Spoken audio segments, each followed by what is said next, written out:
Hi, this is Midnight Cry with Deborah. Thanks for joining me today. I want to share a vision with you, and I named it A Glorious Night Vision. In 1993, God gave me this extraordinary night vision. In it, the time was late, amazingly about midnight. I was with a friend, and we were in a little Volkswagen Beetle. It was just like the one that I used to have in 1970. Yes, I was driving then, so I'm dating myself here, but most of you already know. I've told you many times that I'm 70.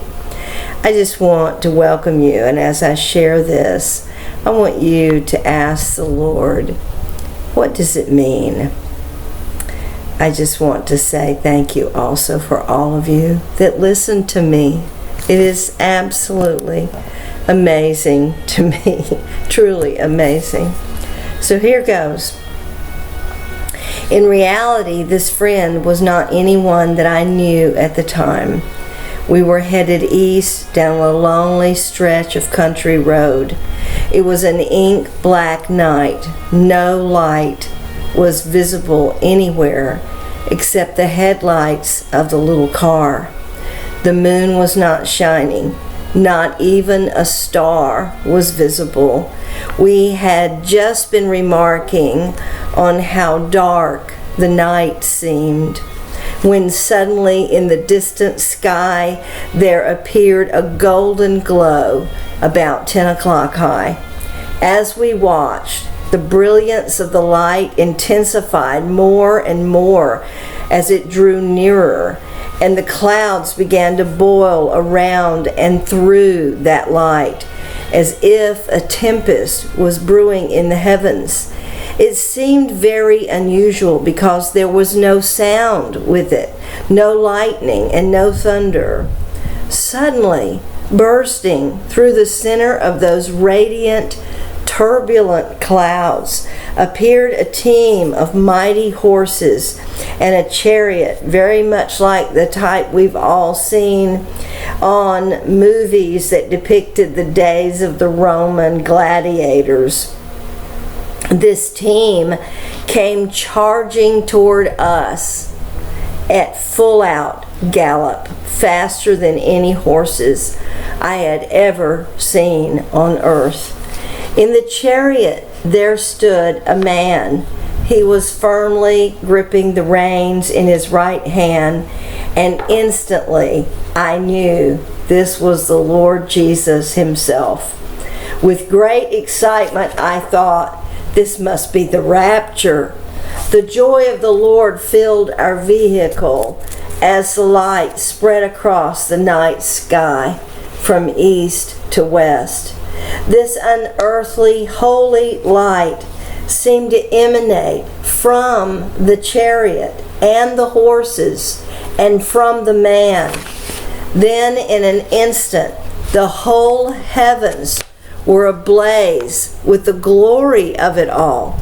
In breathless anticipation, I turned to my companion and I asked her, "Do you see him? Do you see Jesus?"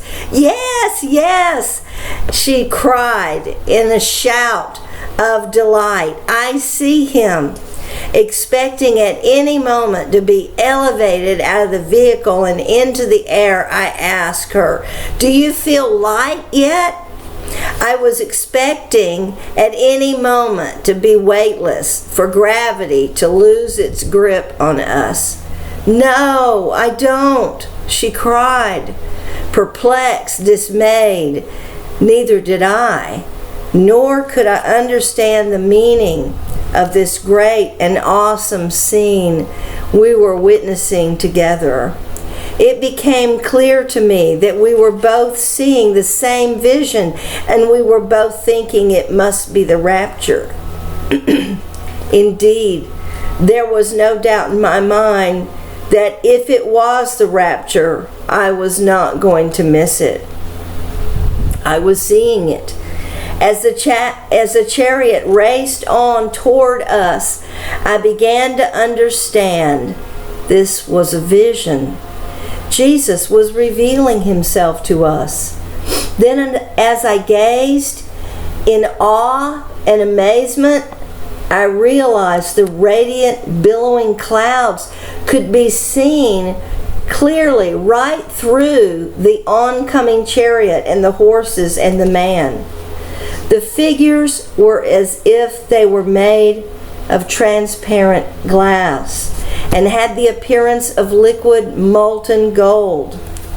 Looking at the scene was like gazing into the opening of a glass blower's furnace, but without the intense heat. Now the Lord was directly in front of us, merely a few hundred yards away, riding in the clouds and many times bigger than life. The chariot began a sweeping turn now. He was smiling, a smile of perfect peace. It was a peace like I'd never before experienced in my life. His gaze seemed to seep into my very soul, and without words, he said with that gaze, "Take courage, my daughter. Everything is under my control. There is nothing to fear."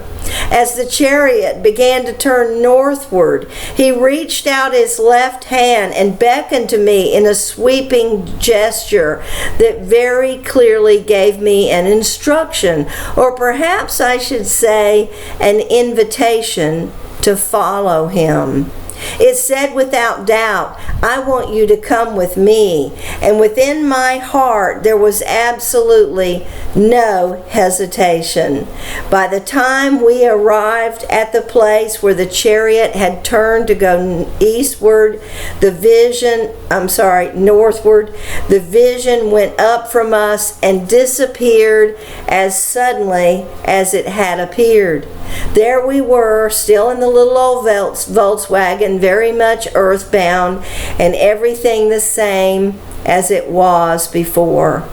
The dark night that was closing back in around us seemed like a living, breathing force that tried to overwhelm and convince us that what we had seen was merely the result of our overactive imaginations, as if Jesus and his fiery chariot and golden horses of glory had never appeared at all. My friend began to weep sorrowfully. "Oh, why did he leave us here?" she cried. But the peace I had witnessed on the face of Jesus had become my peace. And so I comforted her by saying, "I don't understand, but I know it is okay. I know he has not left us." With these words, she looked at me hopefully, and with a tiny smile dried her eyes. And as dreams are, the night continued. I kept driving down the road where we'd turned northward to follow the chariot, and in no time at all we came to the home of a believing friend. Even though it was late and the lights were ablaze throughout the house, throwing golden beams of radiance through the open blinds and spilling onto the lawn, I marveled that the light coming from the house was very like the glory of Jesus pouring across the sky. We entered through the front door. There in the living room sat a dozen people or more. I did not know any of them in real life. All of them were crying. Some were wailing. One man was wringing his hands. So we asked them if they had seen the Lord, to which they all replied immediately that they had indeed. Yes, they had. And also, like my friend, they too thought the rapture had taken place and they had been left behind.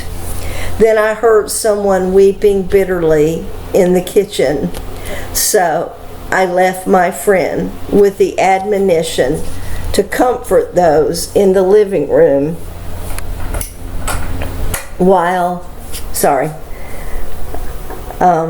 to comfort those in the living room while I went into another room in the kitchen.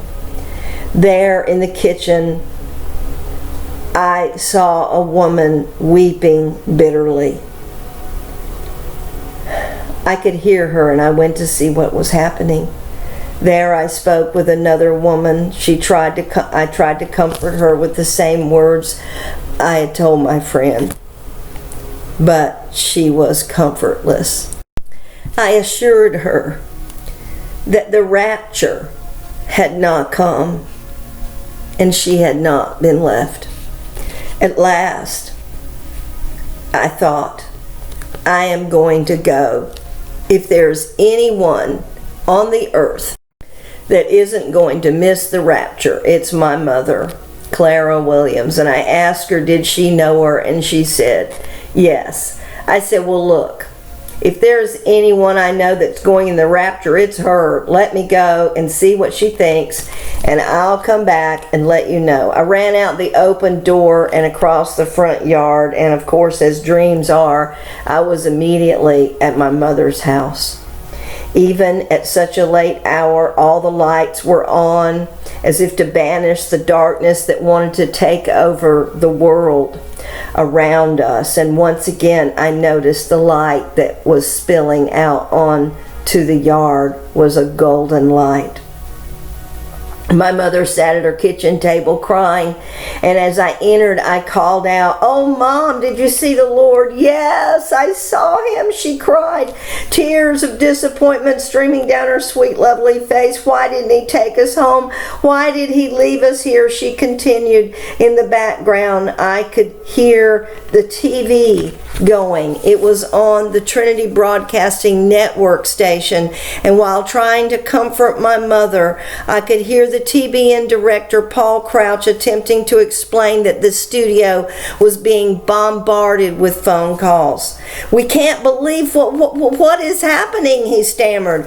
Obviously, he was at a loss for words. "The station is being flooded with phone calls from Christians all over America. They're all saying the same thing. They're saying they have seen the Lord." "Yes, you heard me right. People across this nation are calling in. Many wonderful Christians, some of whom we know personally. They're all saying the same thing. They've had a vision of something like the coming of the Lord. Yes, this is unbelievable, but they're saying he was riding in a chariot on the clouds in a ball of fire." Folks, I'll be honest with you. I don't know what it means, but I want to encourage you. Don't be afraid. The Lord hasn't left us. And immediately I awakened. It was so real. It was January 7th, 1993. Many, many years ago. Over 25 years ago. I felt like I had to share with you. And I hope you enjoyed it. God bless you. Bye for now.